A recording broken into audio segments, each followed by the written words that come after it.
akong magluto ng aking pananghalian. Medyo tanghali na pala. Mag-aalas 2 na pala. Medyo late na ako nakaluto. Samahan niyo ako guys.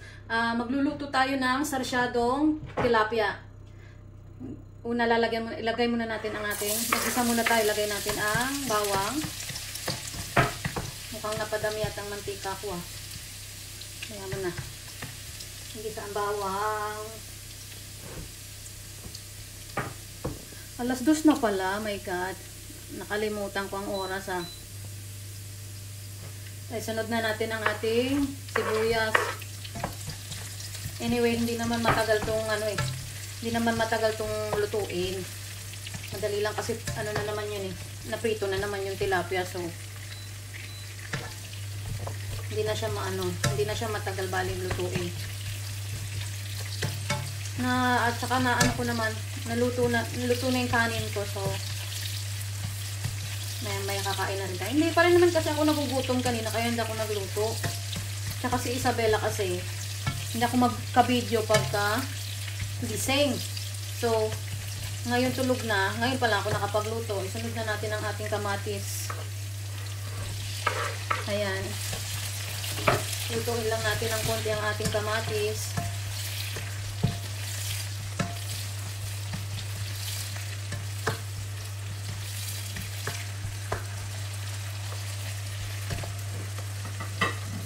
Ito yung ating tilapia.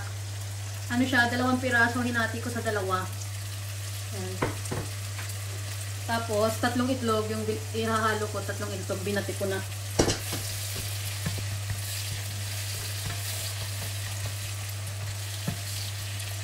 Lutuin lang natin ng konti yung yung kamatis.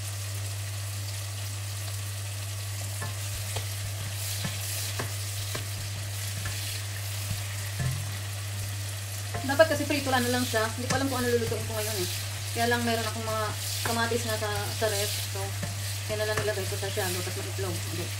Ayan na, kung ano lang nasa ref. Ayan, palambutin lang natin ng konti yung kamatis.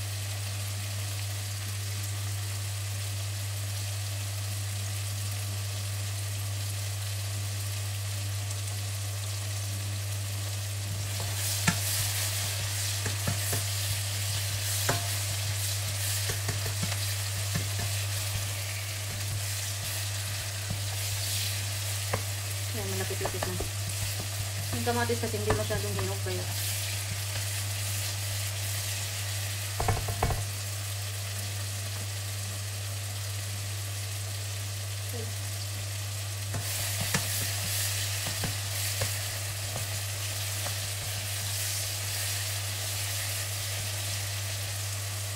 Lagyan natin ng tubig. Ayan. Makulin na konti. Lagyan pa natin ng tubig konti. So, marami sabaw. Parang nilaga na.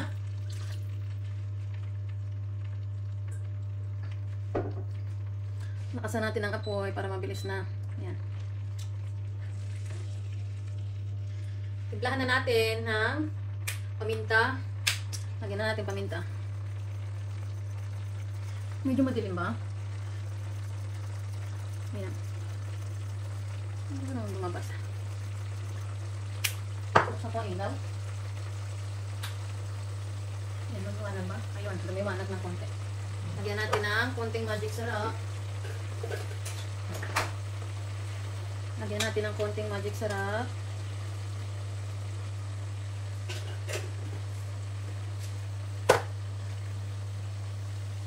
Lagyan natin ng salt. Ayan. Okay na yan.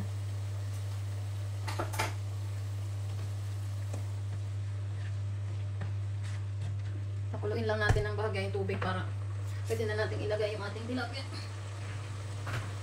Hindi na tayo makakakain na. Sa wakas habang tulog si Isabella.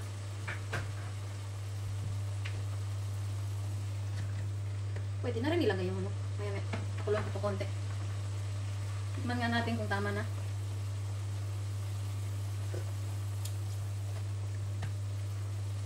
Kulang pa siya sa alat. Pero itong maalat na kasi itong konti na lang lagay natin. Maalat na kasi itong asin. Ay may asin na kasi yung isda. Ayoko na, baka umalat na yung sobra. Lagay na natin yung ating isda.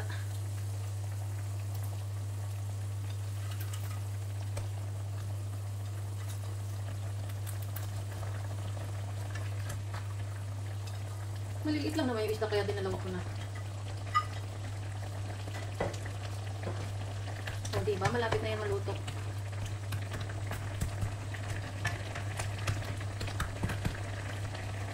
Malapit na tayo makakain.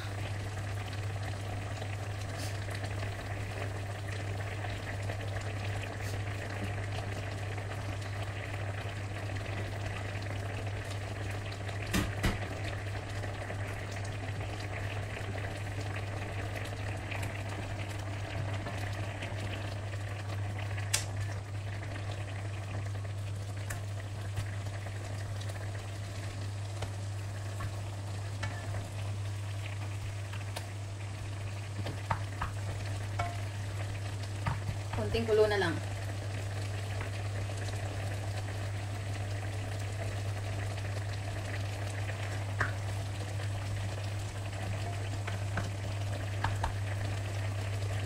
Ayan, ilagay na natin yung ating itlog. Oops. Spread lang. Ayan. Ayan, maya-maya luto na. Diba? Ganyan lang kadali ang pagluluto ng sarsyado. Mabilis lang siya. Makakain na tayo. That's it for today, guys. Thank you for watching. Ayan na, kain na tayo. Luto na ang ating sarsyado. Thank you for watching. Please watch the full video and don't skip the ads. Thank you very much. Bye!